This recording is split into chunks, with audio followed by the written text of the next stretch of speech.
Boa noite, eu me chamo André e gostaria de introduzir a nossa discussão sobre as proteínas, falando sobre o que são proteínas e qual a importância dessas proteínas, para que posteriormente a gente possa aprender mais sobre as fontes de proteínas que nós temos acessos e a importância do aminograma. Então, as proteínas nada mais são do que macromoléculas formadas por aminoácidos.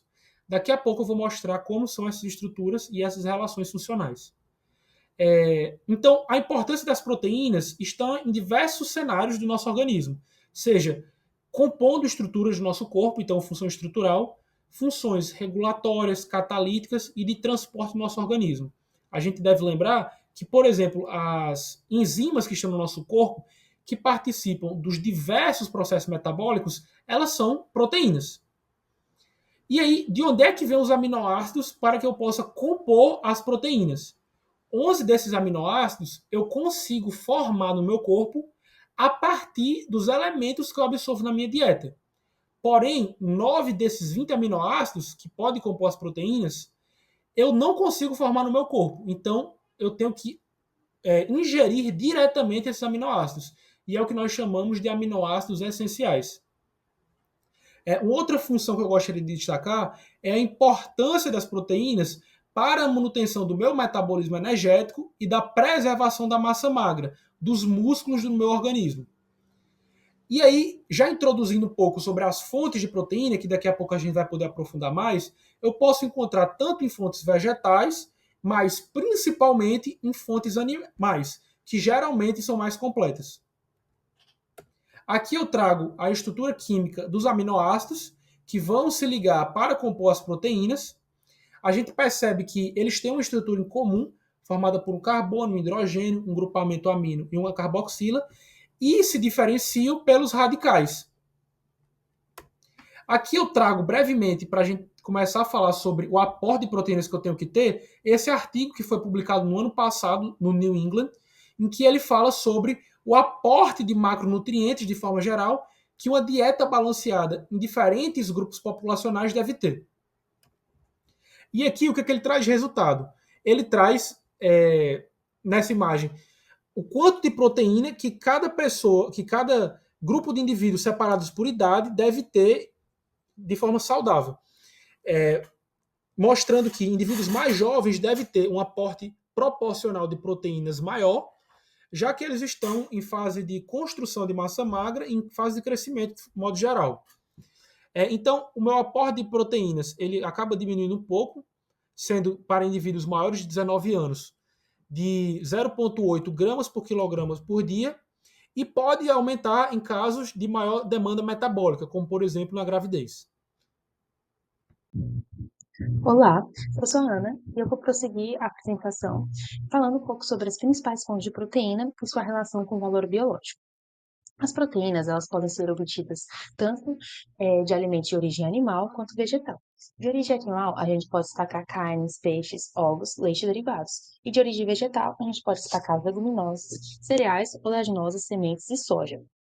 E o que é o valor biológico das proteínas? O valor biológico das proteínas ele está diretamente relacionado à sua capacidade de fornecer todos os aminoácidos essenciais em proporções adequadas, além de levar em consideração a sua digestibilidade e biodisponibilidade.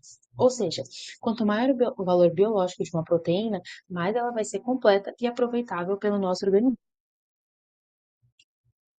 Bom, as proteínas animais, elas são as que apresentam o maior valor biológico, porque elas contêm todos os aminoácidos essenciais em quantidades adequadas e são facilmente digeridas. Alguns exemplos são ovos, leite, carne bovina e peixes. É, e eles pontuam com valores próximos a 1 no DIAS, que é um dos principais índices de qualidade proteica. O DIAS, ele é um índice moderno que vai avaliar a qualidade de uma proteína baseado em dois pontos principais, tanto o perfil de aminoácidos essenciais e quanto a digestibilidade de cada aminoácido, ou seja, quanto que o nosso corpo consegue absorver. E o resultado ele varia de 0 a 1, sendo que os valores próximos a 1 eles indicam proteínas de alta qualidade. Já as proteínas vegetais, elas apresentam normalmente um valor biológico inferior. Isso ocorre porque alguns alimentos vegetais eles podem ser deficientes em um ou mais aminoácidos essenciais. Por exemplo, os cereais são pobres em enzimas, as leguminosas são pobres em metionina.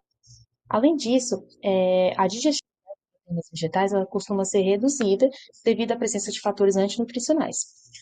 Mas a gente consegue contornar isso combinando diferentes fontes vegetais, como arroz e feijão, e a gente consegue complementar os perfis de aminoácidos e aumentar o valor biológico da dieta. E um destaque da uma proteína vegetal é a soja, que ela apresenta um valor biológico elevado e uma digestibilidade próxima à das proteínas animais. Bom, e qual que é a importância do valor biológico? O valor biológico das proteínas, ele é fundamental para garantir o aporte adequado de aminoácidos essenciais, principalmente em populações vulneráveis, como crianças, idosos e pessoas com necessidades aumentadas.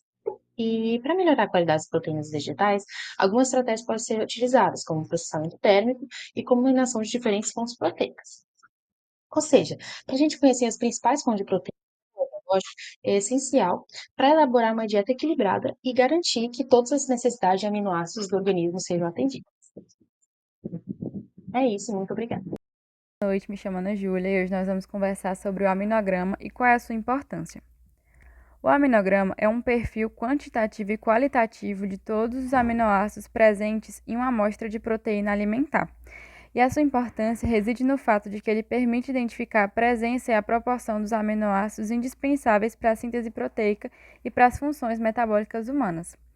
Ele é utilizado para calcular índices de qualidade proteica, como os apresentados, que permitem calcular tanto o perfil de aminoácidos quanto a digestibilidade das proteínas, o que é essencial para verificar se uma fonte alimentar atende às necessidades nutricionais de uma determinada população. E aqui, de uma forma mais prática, a utilização do aminograma para planejar dietas vegetarianas ou veganas, planejar dietas para atletas, para pacientes com insuficiência renal ou hepática, para suplementação clínica ou para casos de desnutrição hospitalar.